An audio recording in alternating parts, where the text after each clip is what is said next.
Alateia a pour vocation de mettre principalement en avant ceux qui vivent l'histoire qui était décidée pour eux, et ce dans tous les domaines de la vie, travail, santé, technologie, alimentation.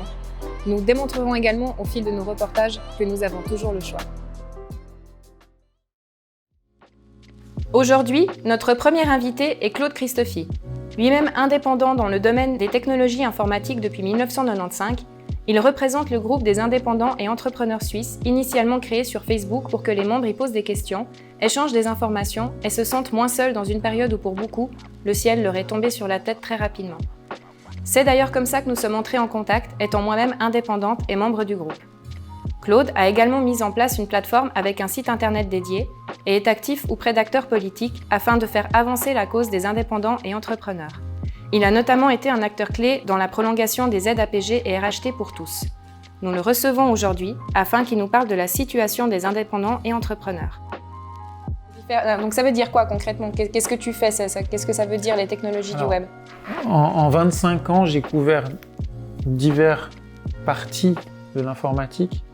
Donc au départ, j'étais formateur. C'est quelque chose que je fais toujours de temps en temps. Ensuite, en faisant de la formation en entreprise, je me suis rendu compte que le matériel informatique qu'ils utilisaient n'était pas optimal par rapport à leurs besoins. Donc j'ai commencé à vendre du matériel informatique pour que les utilisateurs que je formais ça soit plus confortable pour eux de travailler. De là, j'ai continué ce qu'on appelle au niveau infrastructure, c'est-à-dire j'ai mis en place des réseaux et des serveurs, toujours pour que les utilisateurs puissent mieux travailler. Et puis après, je me suis spécialisé dans la virtualisation et l'infrastructure. Et puis à côté de ça, Internet, le web, c'est des choses qui m'ont toujours intéressé. Donc régulièrement, je fais des sites Internet pour des clients. Et aujourd'hui, j'aime accompagner sur ce qu'on appelle la digitalisation pour améliorer la présence sur le web, que ce soit Google, Facebook, Instagram, LinkedIn et toutes les quantités. Voilà. Okay. Donc l'optimisation au niveau des moteurs de recherche. Puis après, ce qui moi m'intéresse le plus, c'est en fait comprendre le client, comprendre sa manière de travailler, puis essayer de trouver, que ce soit le matériel informatique, le logiciel ou la manière de communiquer sur Internet qui est le plus en adéquation avec ses besoins. Moi, me concernant, c'est là où j'ai le plus de plaisir parce que ça me permet de comprendre le client et d'utiliser les compétences que j'ai acquises pendant 25 ans. Ok.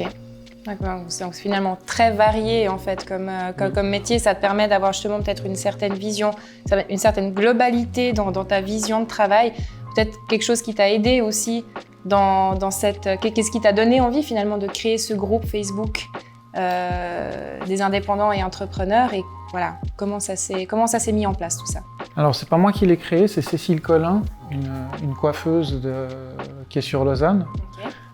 Qui s'est rendu compte lors de la crise du printemps qu'en fait il y avait beaucoup de gens qui lui demandaient des informations, qu'elle essayait de transmettre les informations et puis que c'était pas efficace. Puis elle s'est dit je vais créer un groupe Facebook pour permettre aux indépendants qui sont impactés par le corona de trouver de l'entraide et de l'information. Puis moi je faisais la même chose aussi en fait. C'est-à-dire qu'elle comme moi, je pense qu'on est des plateformes, c'est-à-dire les gens viennent vers nous pour nous poser des questions, on aime chercher des réponses, on aime les transmettre. Puis elle a créé ce groupe, puis en moins d'une semaine, il y avait 3000 personnes. Et puis elle a demandé de l'aide en fait, pour administrer le groupe. J'ai dit que j'étais là. Et puis un peintre aussi, qui s'appelle Jean-Paul Vimien. Et puis nous trois, on a commencé à gérer le groupe. Et puis il a évolué de 3000 vers 6000. Il y a des périodes où c'était plus difficile. L'un comme l'autre ont un enfant qui a attrapé le coronavirus, donc ils ont eu moins de temps pour le groupe. Là, à ce moment-là, j'ai fait un appel et j'ai intégré des modérateurs. Donc maintenant, il y a une douzaine de modérateurs. Puis en gros, on est une quinzaine à gérer le groupe. Et puis le fond, c'était simplement l'entraide, le fait de communiquer les informations. Moi, je sais que quand je suis sous pression, je fonctionne bien. Donc en fait, en cas de crise, comme il y a en ce moment, moi, ça ne m'empêche pas de fonctionner, de réfléchir. Et vu que de toute façon, mon activité professionnelle est réduite, le temps que j'ai à disposition, j'ai envie d'aider les autres. En fait, pour moi, ça se fait naturellement. Donc, c'est tout à ton honneur. Merci. C'est tout à ton Et jusqu'à aujourd'hui, je sais que j'ai investi entre 500 et 600 heures pour le groupe. Donc bénévolement? Oui.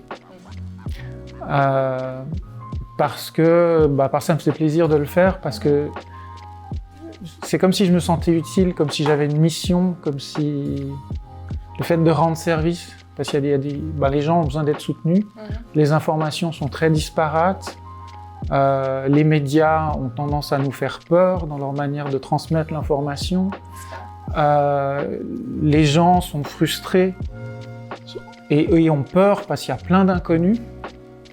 Et puis moi, je trouve important là-dedans d'essayer de ramener la situation à la réalité, dans le sens que la réalité, c'est qu'à un moment donné, les cantons ou la Confédération font des choix de poser des mesures de précaution parce que le coronavirus représente un risque pour la population et mettent en place des mesures.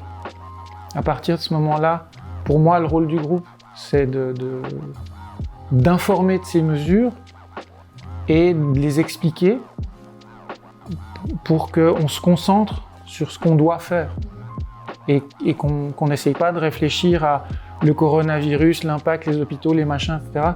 Bien sûr que ça fait partie de la crise dans son entier, mais le groupe indépendant et entrepreneur, l'objectif, c'est vraiment d'aider l'indépendant et l'entrepreneur à s'en sortir, à appliquer les lois, à connaître quels sont les règlements qu'il doit appliquer, et puis créer une entraide. Puis ça, c'est une partie que je trouve qui est géniale, c'est-à-dire que oui, je cherche des informations, j'utilise mes capacités analytiques qui font partie de mon métier, parce que dans mon métier, c'est mon travail de chercher des informations, les trouver, de poser les bonnes questions aux bonnes personnes pour résoudre des problèmes. C'est quelque chose que je fais depuis 25 ans en fait. Et là, simplement, je l'applique dans un autre domaine, qui est le domaine de la gestion des entreprises. Et puis, de cette manière-là, j'espère aider les entrepreneurs à calmer le jeu et puis à se reconcentrer sur qu'est-ce qu'on peut faire par rapport à ces mesures, comment on les applique, comment on peut s'en sortir. Parce que par exemple, au niveau de l'entrepreneuriat, on parle de pivoter. C'est-à-dire quand on est face à une difficulté, par exemple une mesure cantonale ou fédérale, ok, je suis obligé de l'appliquer. Mais vu que je suis entrepreneur, je dois chercher des solutions, je dois pivoter pour aller dans une autre direction. Et ce que je cherche à transmettre en gérant le groupe et ce que la plateforme cherche à faire, c'est ça en fait. Permettre des réflexions supplémentaires. Puis après, l'autre partie, c'est de communiquer ça vers les médias, de communiquer ça vers les politiques. Et donc au mois d'avril, le 4 mai, avec une vingtaine de personnes, on a co-rédigé un communiqué de presse. Il y a 100 heures de travail pour rédiger ce communiqué de presse, pour essayer d'analyser quels étaient les besoins des indépendants et des entrepreneurs et des dirigeants de SARL-SA. Et puis de communiquer quelles sont les mesures que nous, on pense adéquates. Parce que nous, depuis le début, on pense que fermer les entreprises, ce n'est pas une solution. Par contre, de dire, OK, il y a un plan de protection, on définit clairement que par exemple, 8 mètres carrés, c'est un client. Donc si on a 80 mètres carrés, on a le droit à un maximum 10 clients, etc. Mettre en place des mesures barrières, ça a du sens. Moi, personnellement, je serais même pour recommander des masques FFP2. Parce que les masques tels qu'ils sont recommandés, oui, c'est utile, mais c'est peut-être pas suffisant. Et d'essayer d'être intelligent et de réfléchir comment moins impacter la population, les entrepreneurs, tout en prenant les mesures de précaution les plus adéquates. Mais c'est là où c'est très compliqué, parce que finalement, tu vois, merci à toi et aux autres d'avoir pris un petit peu la main là-dessus, parce que c'est vrai qu'on a été tous, moi la première, complètement dans le brouillard. Moi j'étais j'en ai perdu le sommeil, j'en ai perdu l'appétit, ça a été vraiment 2 mois très très compliqués pour moi. et pas que pour moi, je le sais pour en avoir discuté avec plusieurs de mes amis et connaissances indépendants également. Il y a quand même plusieurs choses que je comprends pas, tu vois, parce que typiquement, pourquoi est-ce qu'il n'y a pas, je ne sais pas, des personnes de caisse AVS qui auraient pu se proposer bénévolement ou pas finalement, parce que ces personnes-là sont payées déjà par nos impôts. On fait tous face à une crise. La plupart des employés que j'ai pu avoir au téléphone à plusieurs reprises, parce qu'au début, voilà, il fallait que je me renseigne aussi un petit peu qu'est-ce qui allait me concerner moi. Il y a des personnes qui ne savaient pas, comme nous, qu'est-ce qui est en train de se passer. Ce sont des salariés qui ne comprennent souvent pas l'impact de ce que ces mesures d'aide ont réellement sur la vie d'un entrepreneur, d'un indépendant. Est-ce que ça aurait pas été peut-être...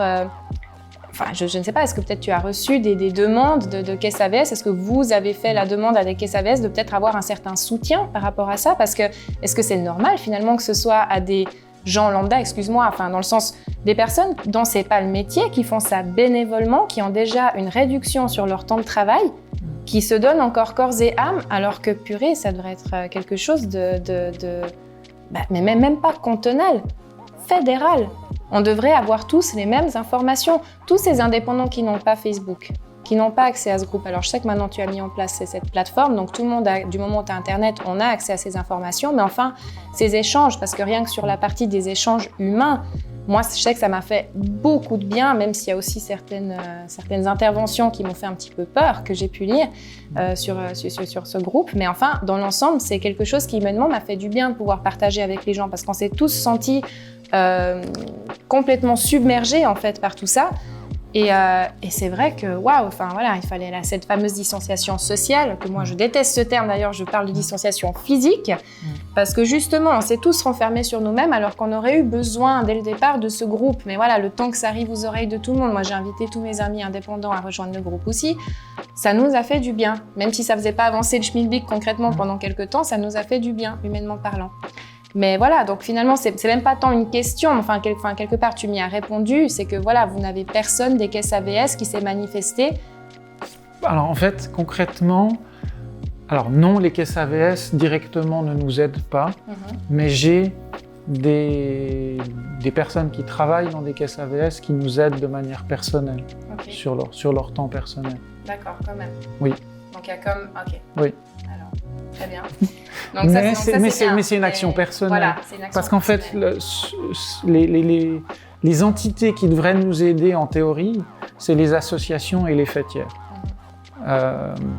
Et tous les regroupements d'entrepreneurs, d'entreprises, etc., qui existent, des chambres de commerce et compagnie, qui font leur travail pour leurs membres. Donc, et il n'y a aucune... intégration, communication entre ces différentes entités. J'ai tenté de les contacter, mais j'ai pas eu de répondant. Et puis, il y a un moment donné, de toute façon, il y a tellement de choses à faire, il y a tellement d'informations que les choses qui fonctionnent pas facilement, je peux pas harceler. Le fameux communiqué de presse du 4 mai, je l'ai transmis à tous les parlementaires francophones du Conseil national, 65 à peu près.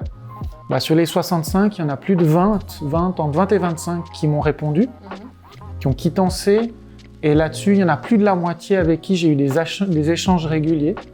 Et je remercie tous ceux qui m'ont répondu et tous ceux avec qui j'ai pu avoir des échanges, parce que vraiment, ils m'ont permis de comprendre le fonctionnement, quelque part, le fédéralisme. Parce que je connais, je suis genevois d'origine, et puis j'ai passé 20 ans sur Vaud, donc je connais le fonctionnement de Vaud, j'ai travaillé au niveau d'une commune, j'ai même été municipal d'une commune, donc j'ai une certaine vision du fonctionnement communal, cantonal, mais j'avais pas de vision au niveau fédéral.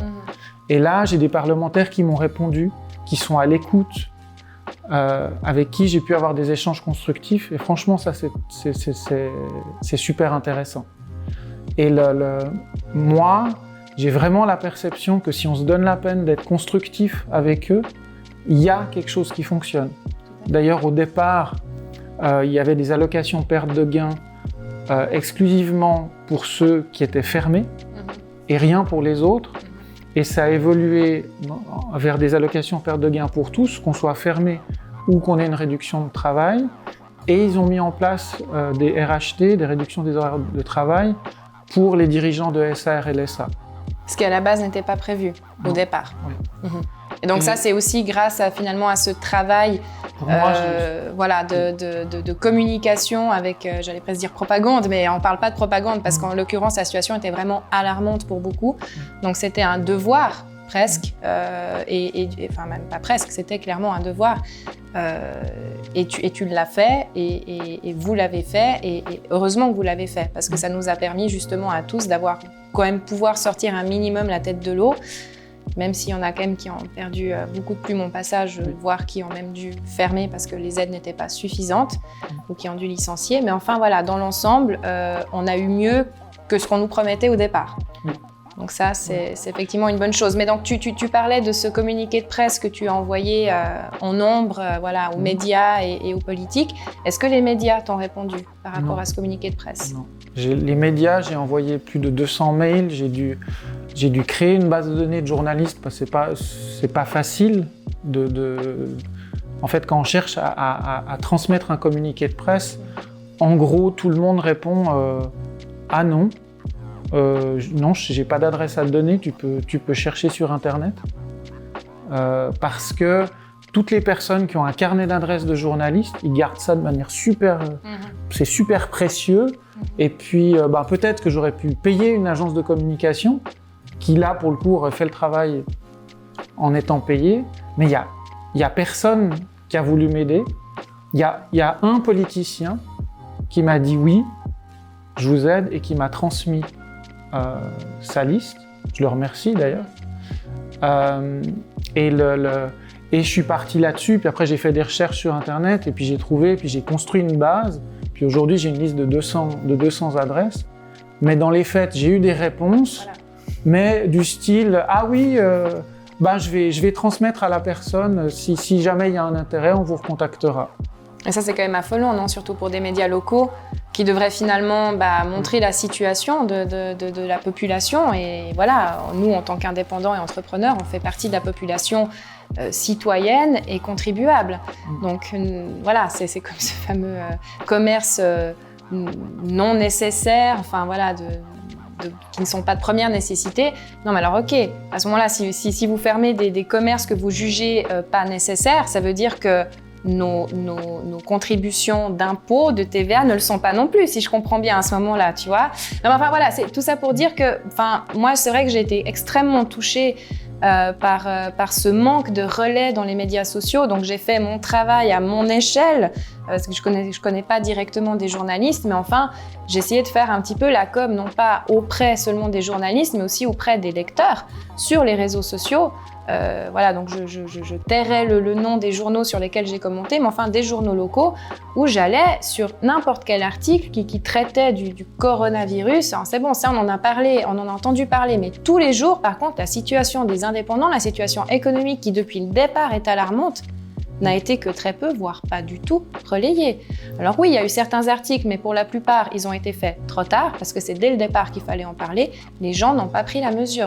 Toutes les personnes, que ce soit mes clients, que ce soit des gens dans la rue, voilà. L'avantage du coronavirus, c'est que du coup, au départ, on devait faire la file d'attente, et c'est toujours le cas dans la plupart des commerces, tu dois faire la file d'attente en extérieur, ça permet d'échanger avec les gens aussi plus facilement. Le nombre de personnes que j'ai remerciées de faire la queue devant chez des indépendants qui m'ont regardé complètement pourquoi vous nous dites merci, enfin, on vient pas spécialement passer des indépendants, quoi. On vient juste parce qu'on aime leurs produits, où je disais, j'essayais avec mes mots de réexpliquer un peu la situation, et tous me disaient mais je comprends pas, vous avez pas reçu des aides? C'était juste, mais complètement, moi j'ai trouvé psychologiquement c'était extrêmement dur pour moi et pour d'autres, parce que tu entends d'un côté le Conseil fédéral qui te dit, tous ceux qui peuvent continuer à travailler en respectant les mesures doivent continuer. Nous, on est photographes, on peut faire des photos en extérieur en étant masqués avec des familles de 3 à 5 personnes.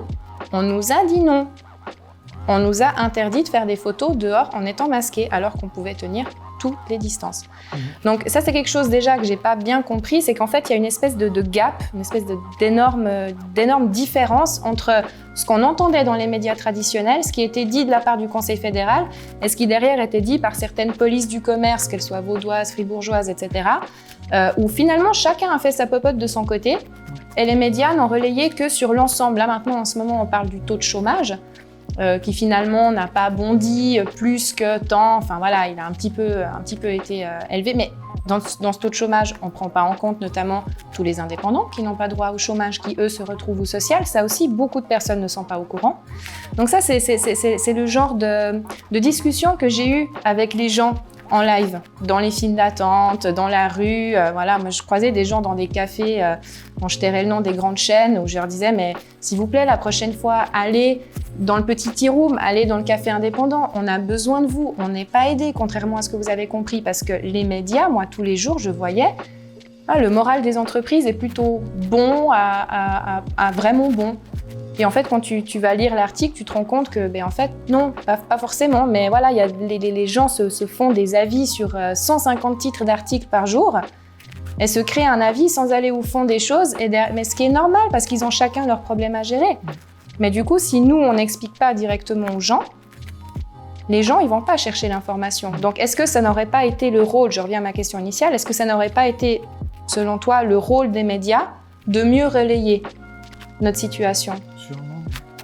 Pourquoi, à ton avis, ils ne l'ont pas fait? Alors, je sais pas, l'impression que j'ai, c'est que ils ont une posture particulière qui fait que si on cherche à aller vers eux, c'est nous qui sommes à leur disposition, c'est pas eux qui sont à notre disposition. Dans le sens que clairement, j'ai quand même envoyé 200 mails, c'est pas rien. Le résultat, c'est 0. Pour être exact, il y a un article, ça je suis sûr, et il y en a peut-être quelques-uns qui ont été influencés par ça. Mais le communiqué de presse, en tant que tel, les seuls qui ont réagi, c'est les parlementaires. Donc, sur 3, moi le mail, j'ai envoyé à plus de 300, 350 personnes. Voilà, j'ai des parlementaires qui ont réagi, un journaliste qui a écrit un article, mais sans reproduire le communiqué de presse en tant que tel, et puis en gros c'est tout. Et d'après ce que j'ai compris, c'est qu'en fait, j'aurais dû prendre une agence de communication, j'aurais dû les harceler, mais moi j'ai autre chose, je peux pas faire ça, je veux dire, il y a le groupe à gérer, j'ai ma vie privée, j'ai ma vie professionnelle, il y a un moment donné, moi j'ai envie d'aider, mais je peux pas monter en haut d'une montagne, je vais pas faire l'Himalaya à chaque fois que je veux communiquer une information. Donc ce sont pas les journalistes qui choisissent forcément les sujets qui sont dans les médias, ou quoi? Parce que finalement, c'est du moment où on est humain, on connaît tous quelqu'un d'indépendant. On a tous quelqu'un de notre entourage. Donc que ce soit, notamment parmi les caisses AVS, les personnes que j'ai pu avoir au téléphone, je dis mais vous vous rendez pas compte là ce qu'on est en train de vivre? Ah si, je me rends compte, vous savez, j'ai ma sœur, j'ai une copine, j'ai mes parents ou que sais-je. On connaît tous quelqu'un d'indépendant. Là, sur ce sujet-là, il y a quelque chose que moi je trouve très intéressant, c'est qu'en fait au niveau statistique, il y a 600 000 indépendants en Suisse. Et puis, avec le collectif, on a été extraire les données de ZEFIX, le registre du commerce, pour chaque canton, parce que c'est une information qu'on ne peut pas accéder de manière globale, donc on a dû se faire les 26 cantons. Et donc là, on s'est rendu compte qu'il y avait 300 000 entreprises, donc SARL, SA. Et moi, j'estime que si on considère qu'une SARL, SA, en moyenne, elle a 2 dirigeants, ça veut dire quand les dirigeants qui sont assimilés à un employeur, qui donc n'ont pas le droit au chômage, n'ont pas le droit à la réduction des horaires de travail, malgré le fait qu'ils sont salariés, sur le principe de base, donc c'est le même statut que les indépendants, ça veut dire qu'on représenterait 1,2 million des 4,7 millions d'actifs en Suisse. Donc ça veut dire que nous représentons pratiquement 25% des gens qui travaillent, mais on est ignoré. C'est ça. Et ça, moi, c'est un aspect que j'avoue que je comprends pas. Après, l'autre chose que je constate, c'est qu'un indépendant, il a l'habitude de bosser seul. Et donc, quand il a une idée, il part tout droit. Et puis, travailler en équipe, c'est pas tout à fait quelque chose de naturel. On a pris tellement l'habitude de se débrouiller seul qu'on ne sait plus demander de l'aide. qu'on ne sait plus se mettre ensemble. Et moi, ce que je désire au travers de ce collectif, c'est essayer de fédérer toutes ces personnes. On a bien sûr des besoins et des situations différentes. Si on est plutôt dans le service, plutôt dans la vente de matériel, dans le sens vêtements, ordinateurs, voitures, je sais pas, enfin des objets physiques versus simplement de la prestation de service. Il y a des indépendants purs, dans le sens artisan, qui travaillent plutôt seuls. Il y a des indépendants qui sont artisans dans un domaine qui, eux, ont des employés. Il y a des menuiseries, par exemple, ce genre de choses. Il y a ce que j'appelle des entrepreneurs, c'est-à-dire que eux, ils vont avoir plusieurs projets dans leur vie, ils vont avoir plusieurs entreprises, ils vont toucher plusieurs domaines. Alors qu'en général, un artisan, il va être menuisier du début jusqu'à la fin, il a sa spécialité, son expertise, et il n'en sort jamais. Alors que l'entrepreneur, il va tester plusieurs choses, voire même il va créer une entreprise, la revendre, etc. Et on a les dirigeants des SARL SA qui souvent ont des employés, ou alors ont créé la SARL parce qu'ils ont cherché à protéger leur vie privée, parce qu'en tant qu'indépendant, on est responsable de tout. Si on doit de l'argent, on peut aller, en théorie, nous prendre tous nos biens pour compenser une faillite. Et moi, ce que je désire, c'est de fédérer tout ça, d'essayer de voir si on peut s'associer avec des fêtières, parce qu'en fait, il y a déjà un certain nombre de choses qui sont faites. Mais la plupart des choses qui sont faites, c'est pour les grandes PME, au-delà de 50 employés, etc. Là, oui, il y a tout un système, il y a tout un lobby, il y a plusieurs associations. Ces associations sont réunies avec des fêtières. En même temps, semblerait-il qu'à Berne, il n'y a pas un levier de communication qui est spécifique aux indépendants et aux entrepreneurs. Il y a au niveau entrepreneur, dans le sens grande PME, grande entreprise, ça il y a, mais pour le petit, il n'y a pas. Et comment on fait pour y entrer du coup ? C'est peut-être dans un des projets communs dont on devrait peut-être discuter ensemble. Dans cette idée de fédérer, j'ai vu sur le groupe que tu as mis justement, ou je sais plus si c'était toi ou quelqu'un d'autre, que sur le groupe a été proposé de faire peut-être une sorte de cercle de discussion pour essayer d'apporter ensemble des solutions, des groupes de réflexion, merci. Moi j'ai dit évidemment I'm in, mais voilà, l'idée maintenant c'est qu'il faut qu'on sache, parce que c'est bien joli d'échanger les informations, de dire mais déjà c'est compliqué parce qu'entre cantons c'est pas pareil. D'ailleurs il y a énormément de disparités cantonales sur beaucoup de niveaux, que ce soit les mesures sanitaires, moi je les appelle des mesures politiques plus que sanitaires, parce que c'est soit on a un même virus il est pareil partout, donc à un moment donné soit on s'accorde sur les mesures sanitaires, soit à ce moment-là on prend des mesures politiques. Et puis du coup, ça impacte plus ou moins certains commerces ou certaines personnes ou certains élèves, typiquement même dans les écoles. Il y a aussi des disparités par rapport entre les cantons.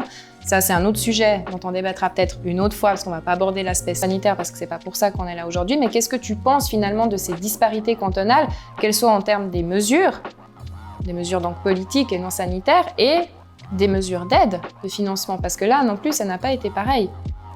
Ce que je pense, c'est que le fédéralisme, il a ses avantages et ses inconvénients. On a beaucoup de chance en Suisse d'avoir notre démocratie directe telle qu'elle existe, c'est tout ce sur quoi on vote, les possibilités d'initiative et de référendum. D'ailleurs, le collectif a fédéré plusieurs pétitions, dont une en particulier en Suisse alémanique et une en Suisse romande, qui chacune ont obtenu plus de 100 000 signatures. Donc sur le principe, ça nous donne un poids politique. C'est probablement une des raisons pour lesquelles le Parlement nous a répondu. Quoique pas seulement, je pense pas seulement, c'est aussi la manière de communiquer avec eux. Et donc du coup, vous avez fait ces pétitions en ligne, mais donc elles n'ont pas eu de valeur juridique derrière, de valeur politique derrière. Si. Elles n'ont pas de valeur juridique. Officieusement, pas officiellement. Elles n'ont pas de valeur juridique, ça n'a pas de valeur. Par contre, ça a eu un poids. Et puis, toutes les pétitions qu'on a fédérées, c'était chaque fois des initiatives individuelles dont j'ai entendu parler, et j'ai été parler à l'initiateur et je lui ai proposé de rejoindre le collectif pour que ensemble on soit plus fort. En fait. Ce qui est intéressant là, c'est que dans les faits, c'est comme les réseaux sociaux, c'est comme l'optimisation des moteurs de recherche, c'est-à-dire qu'il y a des pétitions ou des groupes Facebook qui se développppe comme un feu de forêt. Et puis il y en a d'autres, ça marche pas du tout. Et c'est assez intéressant de voir ces choses-là. Parce qu'en fait, c'est très difficile de déterminer à l'avance ce qui va fonctionner ou pas, en fait. Par contre, on est dans du fédéralisme, donc c'est très intéressant, ça a ses avantages, mais l'inconvénient, c'est ce qui se passe là. C'est-à-dire que chaque canton, maintenant, vu qu'on est sorti de la loi d'urgence, chaque canton met ses propres mesures de restriction, de précaution face au coronavirus et ses propres mesures d'aide. Et puis, il y a une partie qui se fait au niveau confédération, mais finalement relativement réduit. Et moi, je me suis posé la question si la confédération pouvait, par exemple, dire si la situation elle est verte, les mesures de précaution c'est ça et les mesures d'aide c'est ça. Si la situation elle est orange, les mesures d'aide c'est ça, les mesures de restriction c'est ça. Et si c'est rouge, etc. De cette manière-là, ça éviterait justement de se dire tel commerce sur tel canton, c'est fermé ou c'est ouvert? En fait, je sais pas. Par exemple, concrètement, là maintenant tout de suite, les salons de coiffure, salons d'esthétique sont ouverts sur Vaud, sont fermés sur Genève. Et du coup, le citoyen consommateur, lui, il va pas forcément, au bout d'un moment, quand il a des besoins ou des envies, ok, c'est fermé sur Genève, let's go sur Vaud, quoi. Enfin, je veux dire, c'est... Voilà. Et là, entre autres... Ça crée aussi une espèce de concurrence presque déloyale, finalement. Presque. Entre cantons. Là, et entre autres, je crois que c'est hier, c'est la Fédération des entreprises romandes qui ont soulevé cette problématique en disant, il suffit de prendre votre voiture en 7 minutes. Vous êtes à Chavannes-de-Bogie, il y a un centre commercial et vous avez accès à des prestations qui sont plus disponibles sur Genève. Bon, après, son 7 minutes, à mon avis, il est optimiste parce que avec le trafic, c'est pas sur cette autoroute. Mais c'est quelque chose qui arrive. Alors, moi, je le regrette.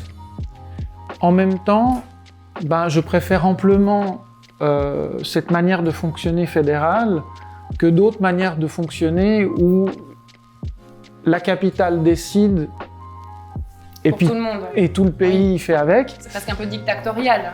Moi, j'appelle ça royaliste, mais chacun ses goûts. Mais quelque part, il y a pas de bonne ou de mauvaise situation. Non, ce que je veux dire par là, c'est que quand même, pour ces disparités cantonales, typiquement, on parlait de cette concurrence déloyale entre cantons, entre même commerces de cantons différents, mais on peut aussi aborder le sujet de la concurrence déloyale, notamment pendant la période de fermeture fédérale, où il y a certains grands commerces qui peuvent continuer leurs activités. C'est à devenir fou tout ça. Est-ce que je sais pas, il y aurait, au final, c'est plus dangereux d'aller s'agglutiner dans un supermarché quand bien même ils essayent de contrôler le nombre de personnes, etc., que finalement, pourquoi pourquoi notamment Genève ne reprendrait pas le même type d'action qu'on a eu en fait au début de la réouverture où il y a des files d'attente, où on doit obligatoirement, parce que là il y a aussi beaucoup de relâchement au niveau de la désinfection des mains, au niveau de pas mal de choses, là je parle pas du masque mais vraiment de l'aspect hygiénique de base qui devrait être toute l'année le même, mais bon, pourquoi est-ce qu'on n'assouplirait pas tout ça pour Genève? Parce que là, les commerces genevois, ils vont perdre énormément de clients qui vont justement aller sur Vaud ou même ailleurs pour aller se faire épiler, coiffer ou tout ce que tu veux finalement. Mais moi, je trouve ça hyper injuste en fait. Oui. Et ça ils ont pas pris en compte finalement les politiciens. Moi, je pense que ils ont une posture difficile. Voilà. Mais c'est vrai que pour nous, qui subissons les mesures et qui devons trouver des solutions, il y a un manque de cohérence, il y a un manque de coordination. Et ça, je pense qu'il devrait y avoir une task force qui devrait être mise en place pour forcer les cantons à se coordonner. Alors bien sûr qu'on est dans une situation d'urgence, bien sûr qu'on est dans une crise sanitaire, bien sûr que les hôpitaux sont surchargés parce que c'est le début de l'hiver et qu'il y a ce nouveau coronavirus qui est là. Tout ça, c'est vrai. Mais forcer, je pense, une coordination serait importante pour faciliter l'application des mesures, faciliter la compréhension et puis que l'impact soit moins fort au niveau psychologique. Moi, par exemple, il y a une situation que je trouve absurde et que je comprends. On ferme les commerces dits non essentiels. Bon, là, on peut discuter du sujet, mais bon, on les ferme. On laisse les grandes surfaces ouvertes parce que justement, je suppose, c'est parce qu'elles ont une grande surface, justement. Mais on ferme les parties non essentielles qui sont à l'intérieur. Alors, autant je le comprends au niveau commercial, parce que c'est vrai que là c'est encore plus injuste voilà, de vendre quelque chose que l'autre n'a pas le droit de vendre, enfin est fermé parce qu'il est sur cette thématique-là. En même temps, psychologiquement, moi en tout cas, individuellement, à chaque fois que je rentre dans un supermarché, que je vois ces trucs qui sont bâchés, moi j'ai l'impression d'être en guerre. Absolument. Et puis attends, moi j'ai eu le cas d'une cliente qui est venue avec son bébé, qui m'a raconté justement comment ça s'est passé pour elle. Elle devait acheter un buddy. Son bébé n'avait pas assez de buddy. Elle est passée au supermarché. Elle a dû faire un scandale avec le Securitas et le gérant qui lui disent non, vous n'avez pas le droit d'aller chercher le buddy qui est derrière le. Elle dit non, mais attendez là, vous allez arrêter parce que moi elle était au bout quoi. Une jeune maman, ce qui est normal comme tous les jeunes parents, elle était à bout. Elle avait besoin de buddy. Elle a dit c'était complètement surréaliste. Au final, bon, ils m'ont quand même parce que voilà, elle a fait suffisamment scandale pour qu'il la laisse prendre ses buddies. Mais enfin. Elle s'est regardée, il y avait une autre femme enceinte qui était là, elle s'est regardée dans le blanc des yeux en mode non mais qu'est-ce qui est en train de se passer? Et voilà, elles ont leur bébé aussi. Enfin, c'est vrai que psychologiquement, c'est très difficile. Tu te dis mais mon Dieu, on en est arrivé où? On en est arrivé où? Alors effectivement, par rapport à la concurrence déloyale, c'est logique, mais voilà, c'est là où c'est très difficile et où je n'aimerais pas en ce moment être politicienne, de dire on doit satisfaire un maximum de monde.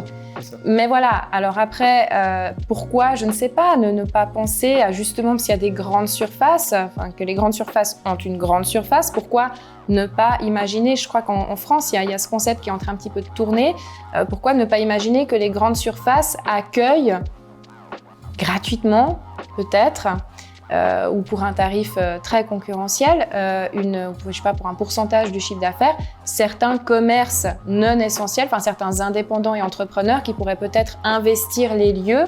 Pourquoi parce que voilà, maintenant c'est ça, c'est la merde partout, appelons un chat, à tous les niveaux, que ce soit au niveau du citoyen qui est en train de devenir dingue avec ces mesures aussi qui sont pas cohérentes dans la vie quotidienne. Mais alors, on parle des indépendants et des entrepreneurs, c'est clair, c'est là, non seulement on doit le vivre en tant que citoyen, mais on doit le vivre en tant que patron qui a des salariés pour qui tu t'inquiètes pour tes salariés, tu t'inquiètes pour toi. Il y a des gens qui doivent résilier leur appartement parce qu'ils n'arriveront pas à tenir. Il y a des gens qui... Voilà, j'ai le cas d'un ami indépendant qui, pareil, il a résilié son appartement. Maintenant, il vit sur un petit bateau. Parce que ça lui permet de payer moins de charges et puis de quand même pouvoir faire survivre son entreprise. Nous, pareil, on a dû faire énormément de sacrifices au quotidien parce que finalement, c'est ça, c'est notre raison de vivre. C'est notre raison de vivre de partager avec nos clients. Et je ne parle pas d'un aspect financier. La facilité, je dirais, quoique c'est pas si simple de trouver un emploi en ce moment, mais enfin, on n'a même pas essayé de chercher un emploi parce que non, on ne va pas lâcher notre bébé. Et c'est ça, en fait, je crois que beaucoup de gens ne comprennent pas, politiciens, salariés compris, c'est qu'un indépendant, même s'il ne roule pas sur l'or, ils sont contents parce que c'est sa passion. D'ailleurs, sur ce sujet, ça me permet de parler de la proposition du Conseil fédéral des loyers 60-40, donc 60 à la charge du propriétaire, 40% à la charge du locataire sur 2 mois. Je trouve que c'est un sujet intéressant parce qu'au niveau politique, en théorie, ça ne devrait pas exister. Parce qu'on a un bailleur, un locataire qui ont passé un contrat entre eux. Puis là, tout d'un coup, il y a le Conseil fédéral qui débarque puis qui dit « Ah ben non, on va faire autrement ». Donc là aussi, ça fait partie de ces choses qui sont difficiles à mettre en place. Mais en même temps, si l'entreprise elle est fermée et qu'elle n'a pas de rentrée, une des charges les plus élevées qui est fixe, c'est le loyer. Et il y a un rapport qui a été fait, qui était relativement orienté pour dire que finalement cette loi elle n'est pas nécessaire, parce qu'il y a un certain nombre de cantons, un certain nombre de locataires et de bailleurs qui ont quand même trouvé un accord, même si ce n'est pas la majorité. Il y a effectivement un certain nombre de personnes qui ont trouvé des solutions. Par contre, ce que j'ai trouvé très très intéressant dans ce rapport, c'est qu'en fait, il proposait 2 solutions, qui étaient d'autoriser de manière exceptionnelle durant cette période coronavirus une possibilité d'une résiliation extraordinaire. Et ça, moi, je trouve intéressant, parce que pour les entreprises qui se disent, bon, moi, dans cette situation-là, et vu qu'il est vraisemblable que ça va perdurer un moment, cette situation économique difficile, le plus simple, plutôt que de faire faillite, plutôt que de finir au social, plutôt que de se retrouver à l'office des poursuites, je tire la prise et je résilie de manière extraordinaire mon loyer. Pourquoi j'en parle? C'est parce que j'ai beaucoup de membres du groupe qui me disent j'aimerais le faire, mais j'ai pas le droit. Je peux pas. J'ai pas le droit. La prochaine échéance, c'est en juillet. Voilà, ou voire même dans plusieurs années. Parce qu'il faut savoir quand même que dans le cadre de baux commerciaux, un bail à loyer d'habitation, généralement se fait sur une année et est renouvelable d'année en année, tacitement parlant. Mais dans le cas de baux commerciaux, ça se fait sur 5 à 10 ans, les contrats. Pour certains commerces, ça peut aller jusqu'à 10 ans. C'est rare, à moins que tu négocies avec... Voilà. C'est presque impossible. C'est presque impossible, mais enfin, suivant la négociation, tu peux arriver à réduire ça à quelquefois à 3 ans, 2 ans. Mais 1 an, ça se fait jamais en bail commercial. Donc, la personne qui ne retrouve pas de repreneur, si par exemple, je ne sais pas, mon bail à loyer se termine en 2023, nous sommes en 2020, j'aimerais le résilier là pour le mois prochain, fin de l'année ou début d'année prochaine, on va me dire OK, mais si vous trouvez pas de repreneur qui est prêt à reprendre le bail commercial aux mêmes conditions, vous êtes lié jusqu'à votre échéance en 2023. Oui. Donc, quand bien même tu te mets en faillite, tu es quand même en fait redevable du loyer commercial jusqu'à échéance ou jusqu'à ce que le repreneur... Voilà. C'est pour ça que la proposition de résiliation extraordinaire serait intéressante. Et puis l'autre chose qui était proposée, c'était d'introduire une notion que le loyer soit proportionnel au chiffre d'affaires. Et donc, quand il y a une baisse de chiffre d'affaires, il y a une baisse de loyer. Et, alors, c'est vrai qu'à l'heure actuelle, c'est extrêmement rare, je ne sais même pas si ça existe, mais je trouve l'idée intéressante. Parce que, d'un certain point de vue, un bailleur, il a plus intérêt d'avoir une entreprise qui est là longtemps, et puis d'avoir un loyer qui évolue, que finalement se retrouver avec toutes les démarches administratives pour le mettre en faillite, pour le suivre, etc. Ça peut être à double tranchant, parce qu'il faut quand même savoir qu'un bailleur qui a des locaux vides, il peut le déduire comme perte locative sur sa déclaration fiscale. Donc, quand bien même, c'est soit il est gagnant parce qu'il a un locataire, soit il est perdant, mais pas vraiment, parce qu'en fait, il peut... Donc en fait, l'un dans l'autre, c'est ultra intéressant, cette proposition justement de résiliation, parce que même le propriétaire peut déclarer ça, en fait, après sur sa déclaration fiscale comme perte locative. Donc ça lui réduit ses impôts. Donc, du coup, c'est vrai que ça, c'est une proposition et qui même, je pense, ne devrait pas avoir lieu que en période de crise, parce qu'on déjà on ne sait pas combien de temps ça va durer, donc il ne faudra pas la faire sur un certain laps de temps. Peut-être, je ne sais pas après dans la pratique comment ça va se passer, mais l'un dans l'autre, je trouve la proposition aussi effectivement ultra intéressante. C'est vrai qu'on a lu sur le groupe certaines personnes justement fortement en détresse par rapport à ces loyers commerciaux. Ceux qui n'ont d'une part pas réussi à négocier avec leur bailleur. Il faut quand même savoir que certains, c'est impossible de rentrer en contact avec le propriétaire direct, donc c'était la gérance, et que suivant la gérance, ça pouvait partir assez loin dans le non catégorique et limite l'agression derrière. Donc Voilà, vous avez signé un contrat, c'est comme ça, ma foi, vous n'avez qu'à vous mettre en faillite. Ok, non, mais non, vous pouvez pas dire ça sur un plan moral, humain. Ça a été quand même ultra violent pour la plupart des gens qui n'y comprennent rien et qui n'ont aucune idée de comment, des lois d'un bail à loyer commercial, etc. Ça paraît tellement aberrant, surtout dans ce genre de situation extraordinaire. On a mis en place tellement de choses extraordinaires. Pourquoi est-ce que là-dessus, ça s'est pas fait directement? Alors, ce serait peut-être temps, effectivement, qu'il fasse quelque chose comme ça. Oui, tu voulais dire ? En fait, pour moi, ça fait partie des raisons de l'existence de ce collectif et de ce qu'il pourrait faire dans les années à venir. C'est justement faire évoluer. C'est justement de faire évoluer le statut de l'indépendant et de l'entrepreneur.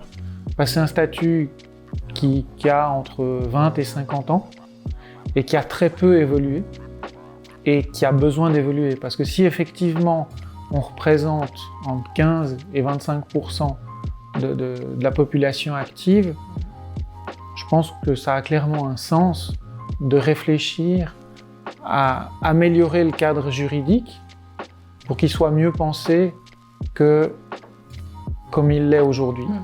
Et pour moi, c'est le rôle du collectif. Et j'aimerais aussi faire évoluer la manière dont les loyers fonctionnent. Parce que moi, ce que je vois, que ce soit au niveau privé ou commercial, une des charges les plus élevées, c'est le loyer.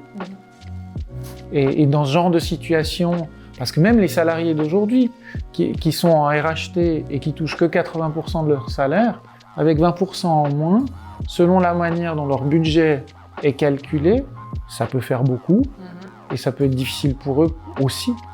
Il n'y a pas que nous qui sommes indépendants, entrepreneurs, dirigeants des CRLSA, qui sommes en difficulté. Il y a aussi ceux qui ne touchent pas les 20% parce que l'entreprise qui les emploie n'a pas les moyens de verser ces 20% vu qu'ils ne sont pas obligatoires. Et attends, il y a encore le mois de décembre qui arrive avec les 13e salaires. Pour ceux qui ont droit sur le contrat ou qui l'ont touché plus de 2 années de suite, du coup ça devient obligatoire à partir de la 3e année. Un 13e salaire. Alors un 13e salaire, les indépendants et les entrepreneurs, ça on ne connaît pas, quoique on essaye en décembre d'avoir peut-être un peu plus d'activité, notamment autour aussi de Noël, notamment d'essayer de pouvoir se sortir un petit peu plus de chiffres en fin d'année. Mais les employés, je crois qu'ils n'ont pas, ceux qui touchent un 13e salaire n'ont pas conscience de ce qui va encore arriver en décembre, parce qu'il y en a qui vont essayer de tenir le coup jusqu'au bout. Vraiment, moi j'ai le cas de connaissances qui ont une entreprise avec plusieurs employés. Ils sont en train actuellement de chercher à la vendre parce qu'ils ne vont pas réussir à tenir pour les 13e salaires. Ils ont déjà du mal. Et ils doivent la vendre parce que eux, leur priorité, c'est de protéger leurs employés, même si c'est une entreprise familiale, que ce n'est pas la première génération. C'est un crève-cœur, mais à un moment donné, c'est des gens, c'est aussi des êtres humains qui pensent aux autres êtres humains qui sont dans cette entreprise. En l'occurrence, c'est pas aux employés de dire oui, on va baisser nos salaires encore pendant 6 mois pour faire tenir la boîte. La plupart n'ont pas cet esprit corporate, chose que je peux comprendre, sinon ils auraient peut-être été aussi dans la vague indépendant entrepreneur. C'est des gens qui font leur job et non, ils n'ont pas, c'est des pères et des mères de famille, ils n'ont pas non plus à réduire leur salaire. Donc ça fait que derrière, on a des drames humains, psychologiques, parce que c'est un crève-cœur. Tu dois vendre ton entreprise pour protéger tes employés ou alors, dans l'extrême inverse, tu licencies. Voilà, parce que tu n'arriveras pas à trouver les financements pour le 13e salaire. Ok, donc est-ce que les gens prennent conscience de ça ? Donc, quand je dis les gens, je parle des salariés. Je ne suis pas sûre. Parce que c'est vrai que moi, quand je discute un petit peu avec les gens, c'est depuis le mois de mars que d'ailleurs on avait une discussion, toi et moi, où on me dit quelquefois je suis un peu trop alarmiste, parce que je vois les choses assez loin, mais je crois que c'est aussi un peu le concept d'indépendant et d'entrepreneur, c'est d'être prévoyant, d'imaginer les choses à court, moyen et long terme. Mais c'était une certitude que ça allait arriver, tout ça. C'est depuis le début que je dis non, mais t'inquiète, puis cet été c'est fini, et puis on va aller prendre les vacances. Non, mais non, vous arriverez pas. Ok, vous l'essayez, faites, prenez vos billets d'avion. Mais moi, je pense que ce qui nous attend sur la fin d'année et encore début d'année prochaine, c'est pire que ce qu'on a connu là, mars-avril.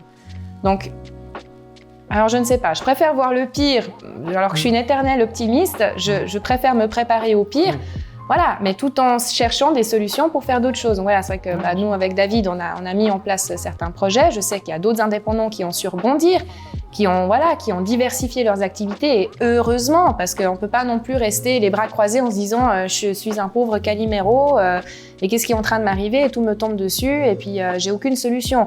Donc voilà, les personnes qui subissent la situation, quelquefois elles n'ont pas d'autre choix parce que voilà, il y a aussi les problèmes de la vie, mais purée, il faut savoir rebondir, mais c'est pas donné à tout le monde.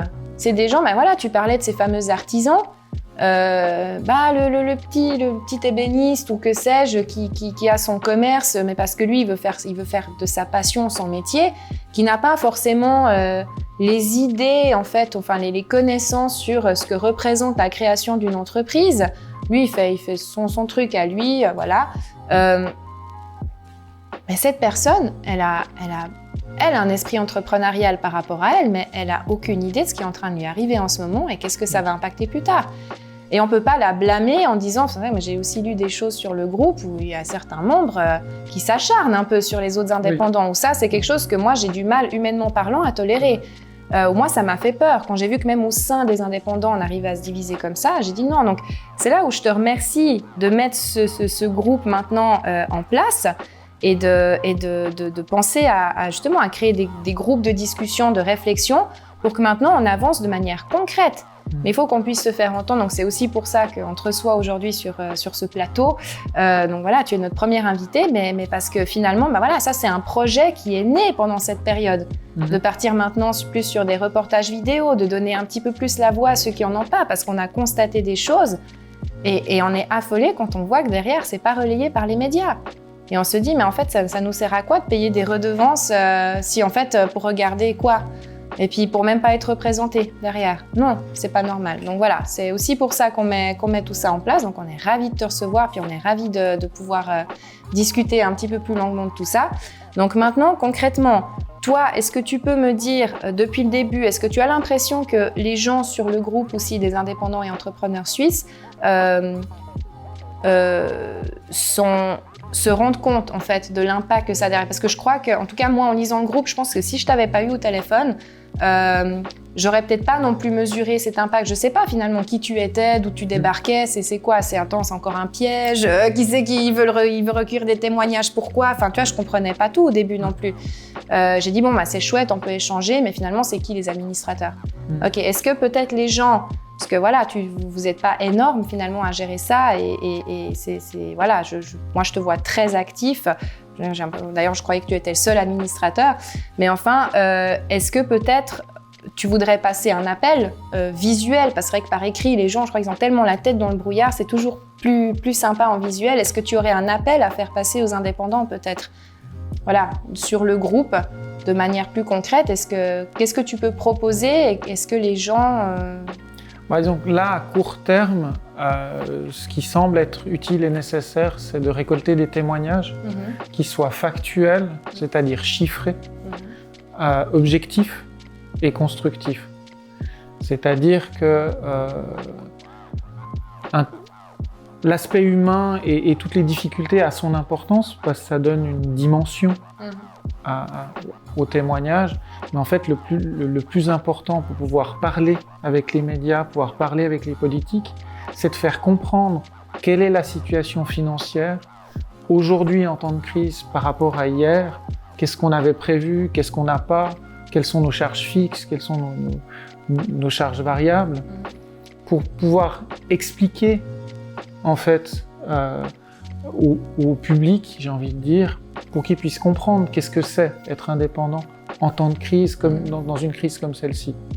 Parce qu'il y a clairement un besoin d'explication et si c'est pas nous qui communiquons l'information, elle n'existera pas. Voilà, c'est ça. Voilà. Et faire comprendre peut-être aux gens justement que surtout en cette période de fin d'année, privilégier notamment ces commerces genevois qui vont être fermés. Est-ce que les genevois vont faire tous leurs cadeaux de Noël sur de grandes plateformes de e-commerce, ou est-ce que peut-être encourager les indépendants, justement notamment les restaurateurs? Je vois qu'il y en a de plus en plus qui proposent des plats à l'emporter. Je sais qu'il y en a aussi qui font des bons cadeaux, même au restaurant, pourquoi pas.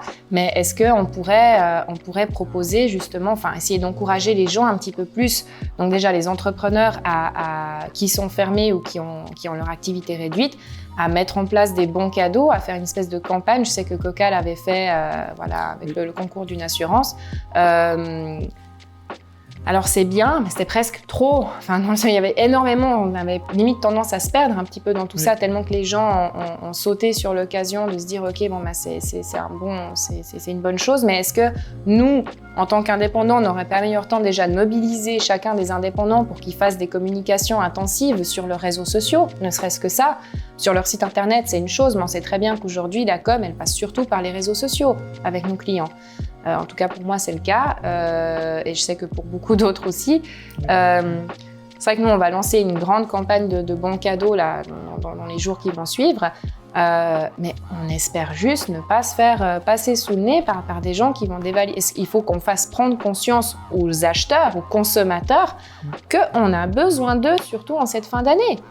Parce que là, ils ont de l'argent dépensé, ils sont pas partis en vacances, ils ont touché leur salaire, ils ont pu épargner un petit peu plus. Moi, le nombre de personnes qui m'ont dit « c'est cool, ça fait chier parce qu'on peut pas dépenser notre argent », je dis « oh je vais te plaindre ». Bon, ok, mais alors à ce moment-là, soutenez les indépendants. Si vous avez trop d'argent à dépenser, n'allez pas dépenser 15 fois plus sur des plateformes d'e-commerce parce que vous pouvez le faire. Soutenez les indépendants. Il faut aussi qu'on fasse prendre conscience aux gens qu'ils ont aussi un certain pouvoir en termes politiques et économiques sur la situation des indépendants et entrepreneurs. Oui. Donc voilà, peut-être qu'il faudrait qu'on essaye de trouver, déjà par rapport au plan com, peut-être sur le groupe, j'en sais rien, mais qu'on essaie vraiment de faire comprendre aux gens que derrière le groupe, il y a des êtres humains, il y a toi notamment, qui est très actif, qu'on prenne conscience aussi des heures que tu as données là-dedans. Parce que, moi, j'ai une certaine idée, mais à t'entendre, même de plus en plus, je me dis waouh, quoi. Juste merci. Juste merci. Et puis, ta mission, elle est déjà réussie en grande partie. Parce que, mais maintenant, il va falloir la perdurer et tu peux pas être seul à tirer sur la corde. Voilà. Donc, il faut maintenant, alors peut-être un appel, regardons la caméra, et puis, nous vous appelons, chers membres, à rejoindre Claude si vous avez le temps et l'envie de peut-être modérer le groupe, je ne sais pas. Qu'est-ce que tu aurais besoin?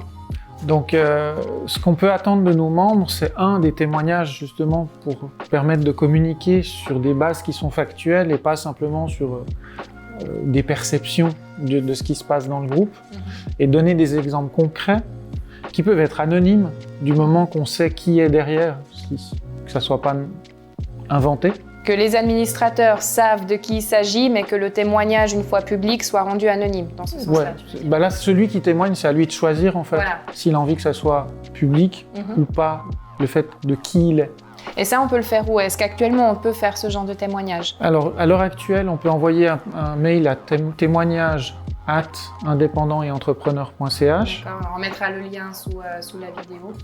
Et puis, après, nous, on traite le témoignage, on essaie de le faire relire, on essaie de structurer. Et puis, il faut que je mette en place des partenariats pour les utiliser. Mais du moment qu'il y aura suffisamment de matière, ça va se faire tout seul, en fait. Et puis après, on verra, peut-être au départ, ça sera sur le groupe Facebook. Après, ça partira en mode blog sur le site internet. Peut-être qu'il y a un partenariat qui pourrait se créer avec un média. Donc, s'il y a un journaliste qui nous écoute, qui est intéressé par ce genre de concept, qu'il prenne contact avec nous. Et de manière à faire quelque chose de régulier, peut-être un témoignage par semaine, je ne sais pas, quelque chose comme ça, pour faire comprendre la vie des indépendants. Je pense que c'est quelque chose de très important.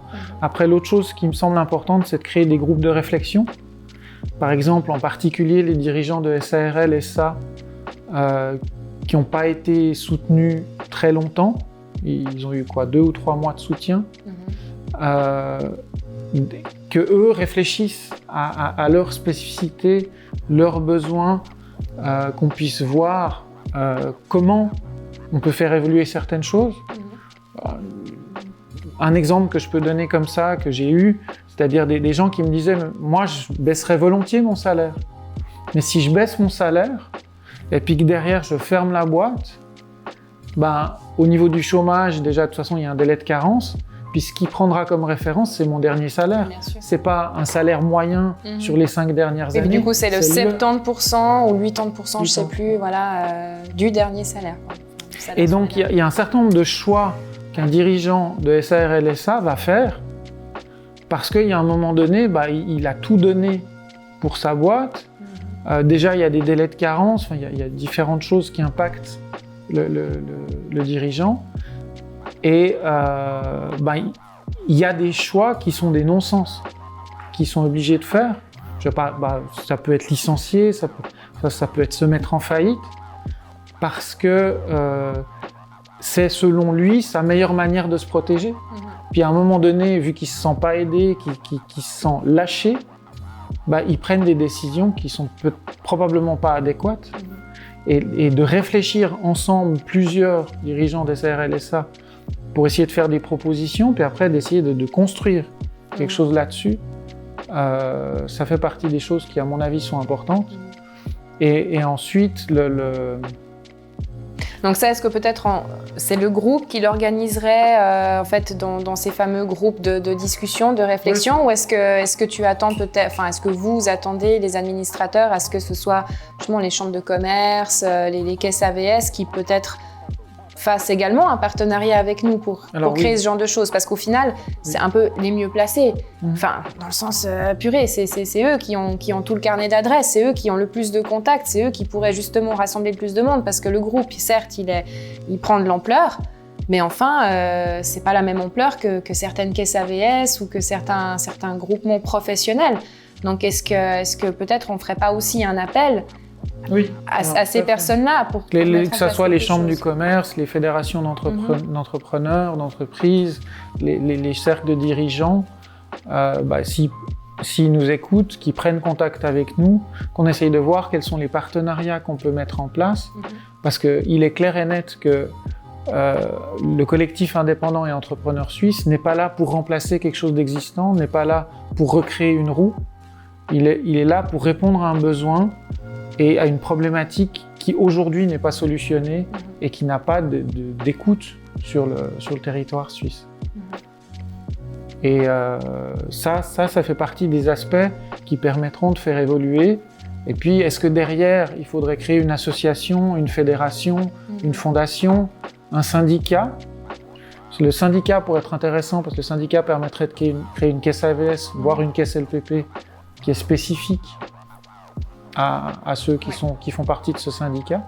Ça, c'est il y a plusieurs possibilités pour faire évoluer le collectif. Il y a matière à réflexion, en tout cas. Oui, et on a besoin d'aide pour avancer.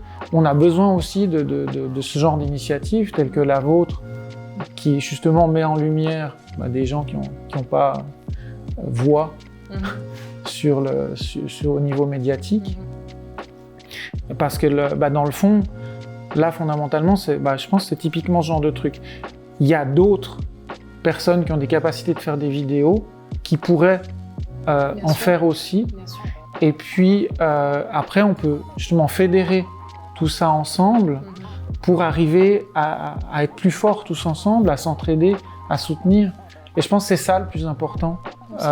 C'est ça ce que le groupe, où on en est quand même plus de 8000 aujourd'hui, peut servir comme marchepied, c'est qu'on apprenne à créer des partenariats. Parce que malgré tout, il y a un sujet qui est difficile à parler, c'est que je suis indépendant depuis 25 ans, je connais énormément d'indépendants, j'ai un grand carnet d'adresses sur les indépendants, sur les entrepreneurs, sur les gens qui font du coaching en entreprise, la notion de proposition de valeur, de business plan sous les formes actuelles, qui sont simplifiées par rapport à la manière bancaire de le faire d'avant. Et une des difficultés des indépendants, c'est qu'ils ont l'habitude de bosser tout seuls. Et puis là, on doit se rappeler qu'on doit se serrer les coudes et qu'il n'est pas question d'être en concurrence, il est question de s'entraider. et de trouver des solutions ensemble. Et c'est pour ça que je serais intéressé à fédérer des groupes de réflexion qui chacun vont trouver des idées. Parce que l'intelligence collective, elle est super efficace. Ensemble, on va plus loin. Seul, on va plus vite, mais ensemble, on va plus loin. Et c'est effectivement, je pense, un bon motto. Peut-être à mettre sur, en bannière sur le groupe des indépendants. Oui. Mais voilà, donc nous, je te remercie pour cet appel. Moi, je me permets justement de rebondir sur cet appel pour lancer finalement un deuxième appel de notre part, donc, qui servirait justement aussi à cette cause-là.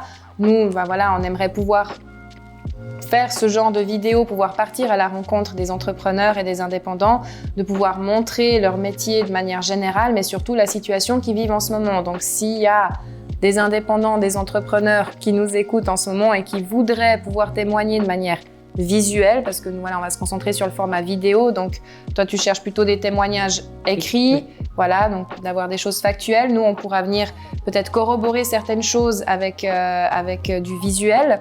Donc si vous êtes d'accord d'apparaître à l'écran par exemple, ou voilà, de répondre à quelques questions, nous c'est quelque chose qui nous intéresse également. Donc du coup n'hésitez pas à nous contacter, on vous mettra tous les liens en bas de la vidéo, tous les liens intéressants qui ont pu être évoqués, on vous mettra également le communiqué de presse pour qu'il soit accessible à tout le monde. Et puis moi je vais te poser une dernière question, question un peu tendancieuse. Mais enfin, voilà, qui je pense devrait être une question qu'on aborde aussi dans ces groupes de réflexion. Finalement, où est-ce qu'on va ? Comment tu vois je ne sais pas, à 2 ans, 3 ans, tu disais on est 600 000, combien 600 000 indépendants et il y a 300 000 SARL/SA, voilà. Donc on peut imaginer que ça représente 600 000 dirigeants.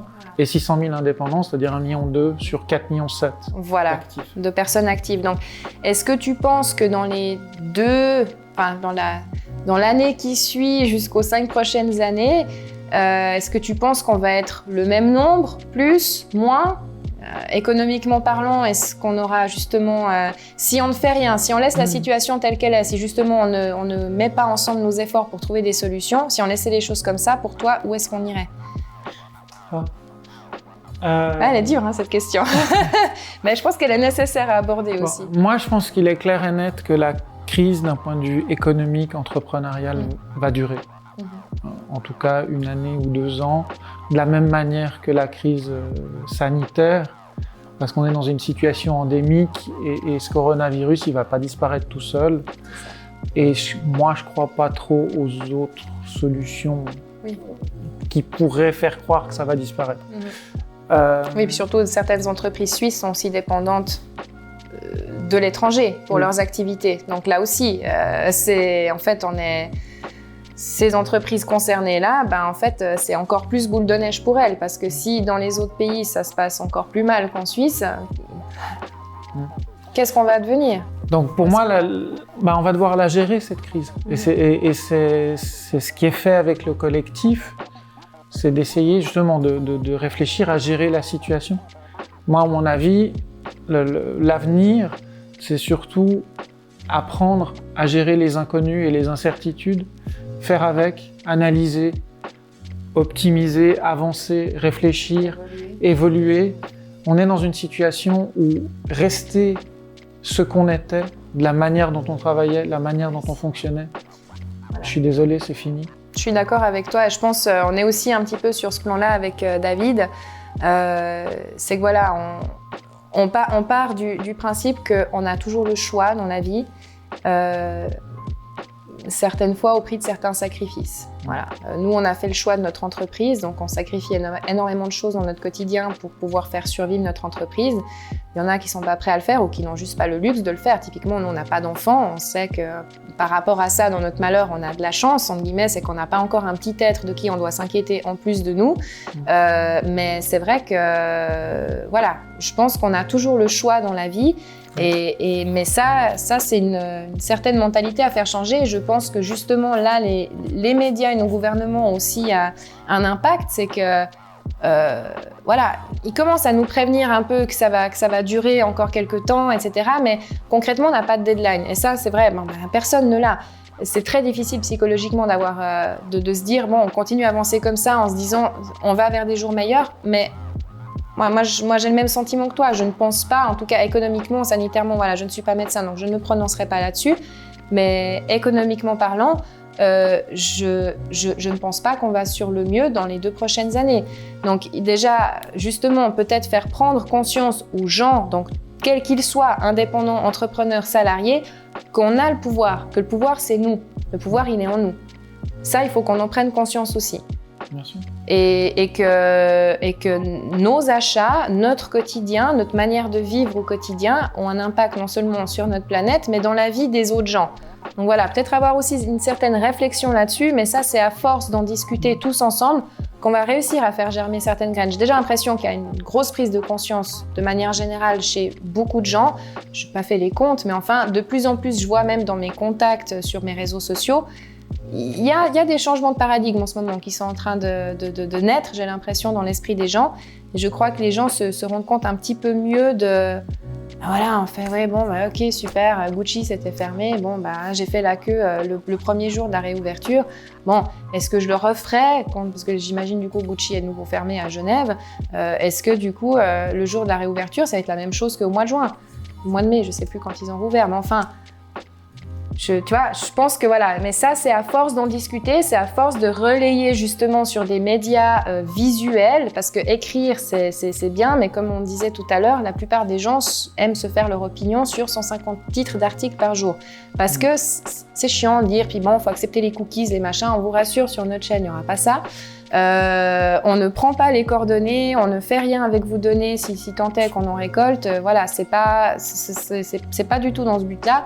On essaye vraiment d'avoir cette chaîne de créer cette chaîne de manière humaniste et de pouvoir faire prendre conscience aux gens de certaines choses. Voilà. Donc j'espère qu'on y arrivera tous ensemble. En tout cas, on a l'air d'être sur la bonne voie. On va vers des jours compliqués, je pense. Oui, mais après, on peut être positif et constructif avec tout ça.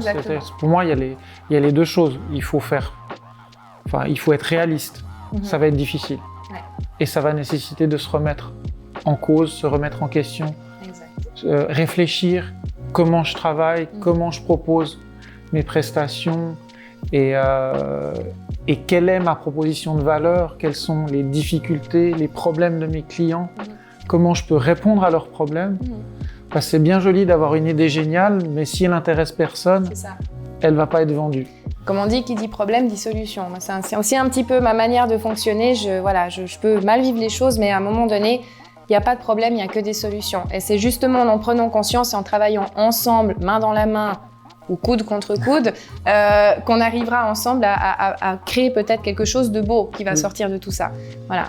La preuve en est aujourd'hui, tu vois, on n'aurait peut-être jamais eu cette rencontre, ce genre de discussion. Donc au final, je trouve que c'est plutôt intéressant parce que l'un dans l'autre, je pense qu'il y a de toute manière des choses à refaire sur le plan des indépendants et entrepreneurs. Comme tu disais, voilà, c'est des lois qui ont été édictées il y a des années, qui ne sont plus du tout le reflet de la situation actuelle. Donc voilà, ne baissons pas les bras, on va tous y arriver ensemble. Merci d'avoir pris le temps de nous écouter et si vous avez des questions, des commentaires à faire, n'hésitez pas sous la vidéo à nous faire part de vos commentaires et réactions. Merci beaucoup. Merci.